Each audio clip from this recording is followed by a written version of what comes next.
परिवार के 3 लोग झुलस गए। मौके पर दमकल की टीम मौजूद है। आग पर काबू पाया गया है।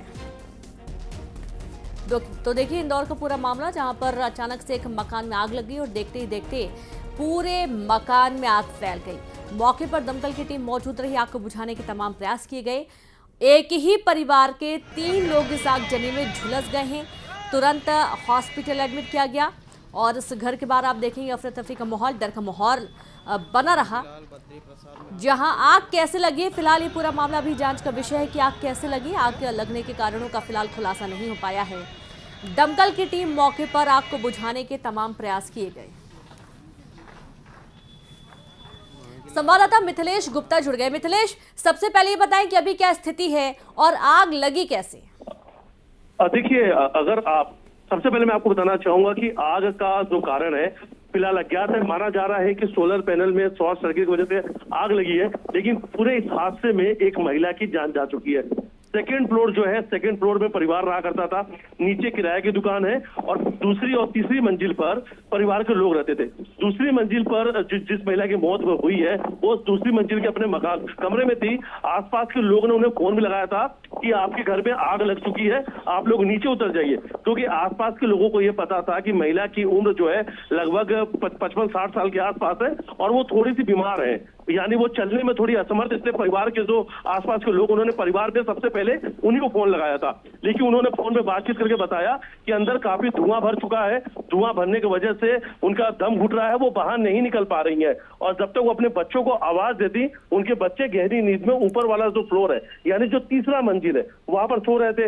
आसपास के लोगों ने जब शोर मचाया तो परिवार के लोग उठे, उसके नीचे की तरफ भागते हैं। तो जो 2 उनके बेटे हैं वो भी इस वक्त अस्पताल में भर्ती है, वो भी आग की वजह से झुलसे हैं, उन्हें भी चोटें आई हैं। लेकिन अभी तक जो जानकारी सामने आई कि जो दूसरी मंजिल पर जो महिला कमरे के अंदर फंसी हुई थी, उनकी मौत हो चुकी है। तो इस पूरे हादसे में 3 लोग गंभीर रूप से घायल हुए थे, जिसमें एक महिला की मौत हो गई। 2 लोगों का अभी उपचार चल रहा है।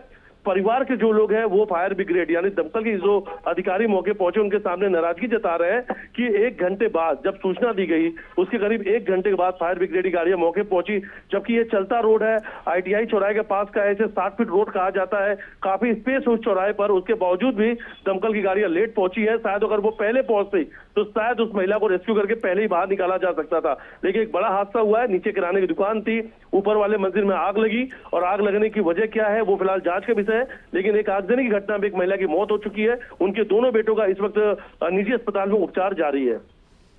बहुत शुक्रिया आपका मिथिलेश जानकारी के लिए। तो आप देखिए कि दोनों बच्चों का निजी अस्पताल में इलाज जारी है। एक महिला जो कि बूढ़ी महिला थी, वो निकल नहीं पाई, दम घुटने की वजह से वो भाग नहीं पाई। बुजुर्ग महिला की दर्दनाक मौत हो गई।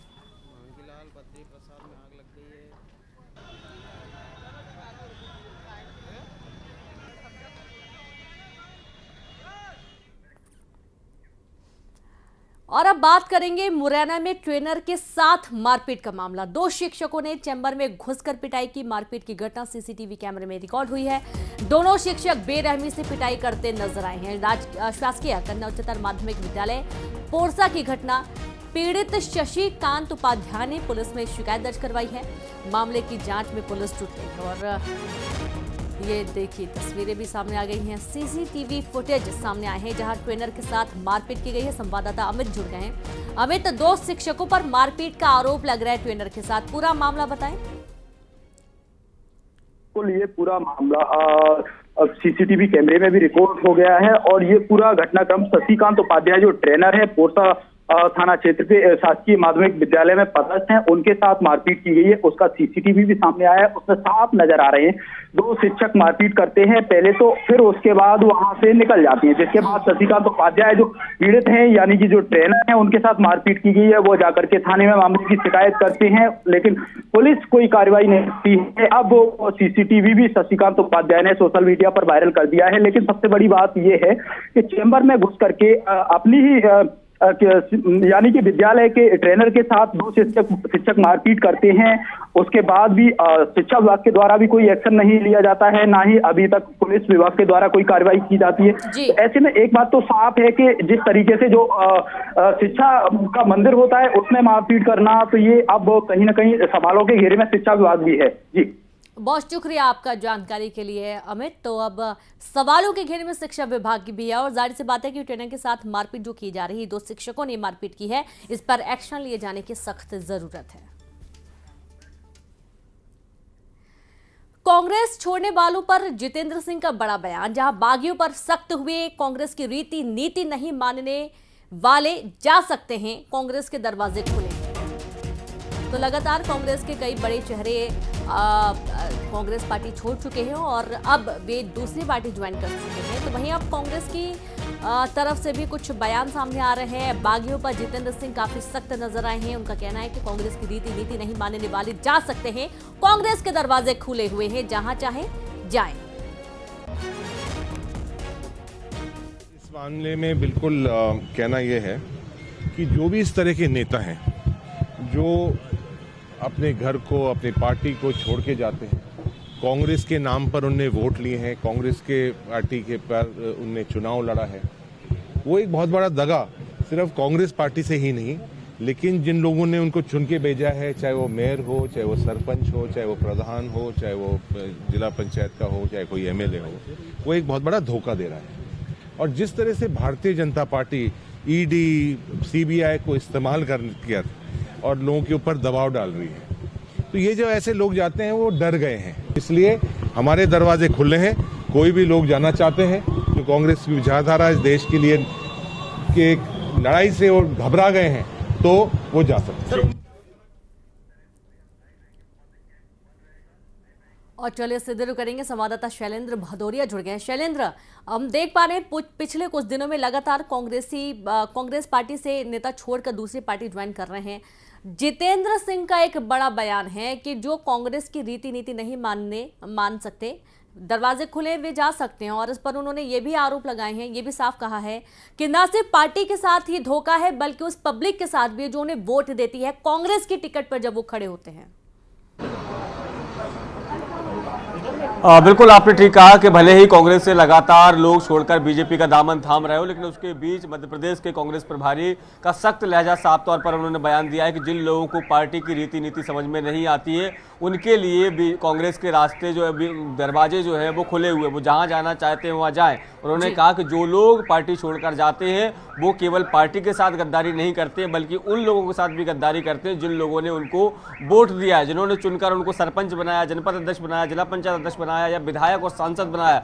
और ऐसे लोग अगर पार्टी छोड़कर जा रहे हैं तो कहीं ना कहीं ये बताता है कि न केवल वो अपनी पार्टी के साथ दगा कर रहे हैं, बल्कि जनता के साथ भी दगा कर रहे हैं। इसके साथ ही उन्होंने कहा कि जिस तरीके से ईडी और सीबीआई का दुरुपयोग किया जा रहा है, नेताओं को डराया जा रहा है, और जो नेता डर रहे हैं वह पार्टी छोड़कर जा रहे हैं, और जो कांग्रेस की विचारधारा को समझते हैं वो निडर तौर पर सामने खड़े हैं, पार्टी के साथ खड़े हैं। देखिए, लगातार बात करें अगर मध्य प्रदेश की हो या देश भर की हो, तमाम जो नेता हैं वो कांग्रेस का साथ छोड़ रहे हैं और बीजेपी का दामन थामने में जुटे हुए। अब से कुछ देर पहले ही प्रदेश अध्यक्ष बीडी शर्मा के सामने तमाम जो कांग्रेस के नेता थे उन्होंने कांग्रेस का दामन छोड़कर बीजेपी का दामन थामा। और मध्य प्रदेश में विशेष ज्वाइनिंग अभियान चल रहा है, जिसके तहत कई जो चाहे वह पूर्व विधायक हो, पूर्व पदाधिकारी हो या फिर जिला पंचायत जनपद सदस्य हो, ऐसे लोग जो है वो लगातार पार्टी छोड़ रहे हैं। जिस तरीके से कमलनाथ को छोड़ने की भी अटकल है, जिस तरीके से लगती रही, तो उसके बीच ये बयान जो है वो बताता है कि भले ही लोग कांग्रेस को छोड़ रहे हो, लेकिन कांग्रेस के जो नेता है वो साफ तौर पर कह रहे हैं कि जो पार्टी रीति नीति को मानेगा, जो पार्टी को समझेगा,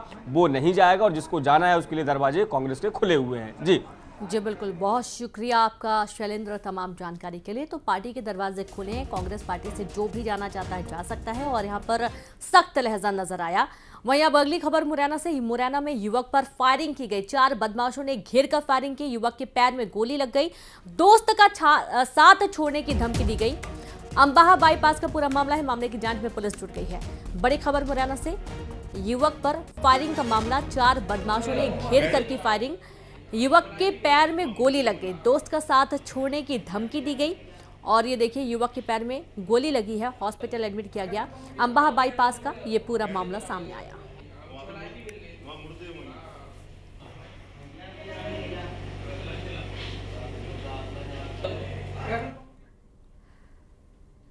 और फिल्म जगत के लिए, हम सभी के लिए एक दुखद खबर, जहां फिल्म एक्टर ऋतुराज सिंह का निधन हुआ।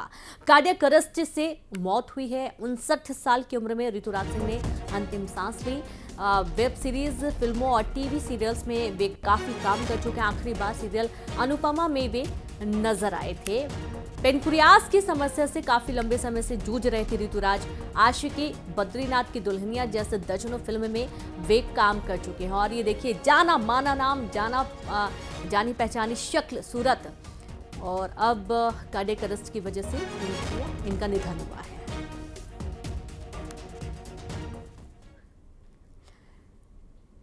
छत्तीसगढ़ विधानसभा में बड़ी घोषणा, जहां प्रधानमंत्री आवास योजना के लिए मुफ्त रेत देने की घोषणा की गई है। वित्त मंत्री ओपी चौधरी ने घोषणा की, ग्राम पंचायत को पीएम आवास योजना के लिए निःशुल्क रेत उपलब्ध करवाएंगे। प्रधानमंत्री आवास योजना में राज्य में 18 लाख मकान बनने हैं और इसके लिए रेत मुफ्त दी जाएगी। आप देखिए कि कितनी बड़ी ये राहत, एक तरीके से कहेंगे। प्रधानमंत्री आवास योजना में राज्य में 18 लाख मकान बनने हैं और उसके लिए रेत की उपलब्धता मुफ्त में रहेगी। छत्तीसगढ़ विधानसभा में ये एक बड़ी घोषणा की गई है, जहां पीएम आवास योजना के अंतर्गत 18 लाख मकान बने और इसके लिए फ्री में रेत उपलब्ध करवाई जाएगी। पीएम आवास योजना में छत्तीसगढ़ विधानसभा की एक बड़ी घोषणा। और संवाददाता आकाश शुक्ला फोन लाइन पर जुड़ गए। आकाश, ये एक बहुत बड़ी राहत कहेंगे, जहां पीएम आवास योजना के लिए एक बड़ी घोषणा छत्तीसगढ़ विधानसभा में की गई है।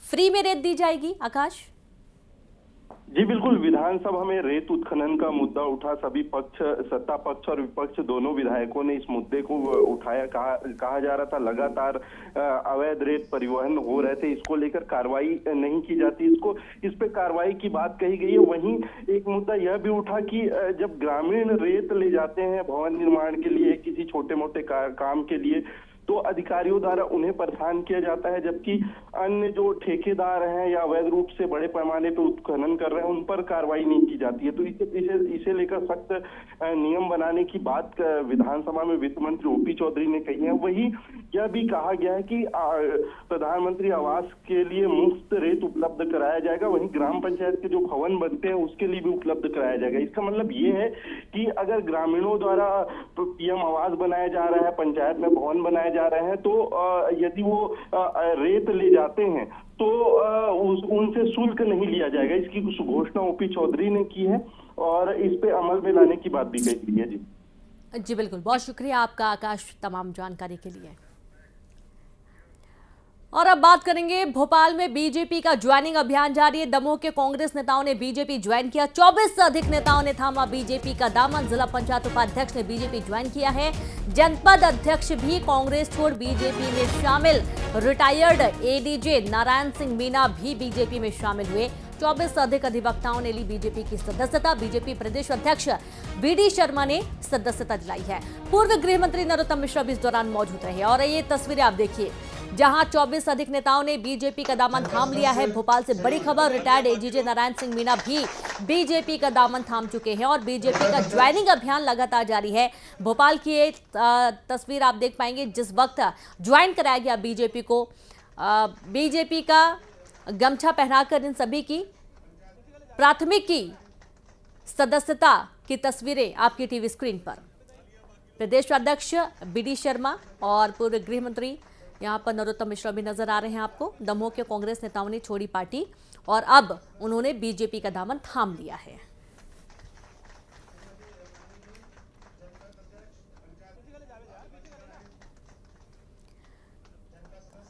तो खबर भोपाल से है और ये एक्सक्लूसिव तस्वीरें आपको दिखा रहे हैं, जहां बीजेपी का ज्वाइनिंग अभियान लगातार जारी है। और इस ज्वाइनिंग अभियान के अंतर्गत कई कांग्रेसी नेताओं ने कांग्रेस का दामन छोड़ अब बीजेपी ज्वाइन कर लिया है, कमल का हाथ थाम लिया है। और बीजेपी ज्वाइनिंग के दौरान आप देखेंगे बीडी शर्मा गमछा पहनाते हुए नजर आए। इस दौरान नरोत्तम मिश्रा भी मौके पर मौजूद हैं और काफी उत्साह के साथ इन सभी पूर्व कांग्रेसी नेताओं ने बीजेपी ज्वाइन कर लिया है।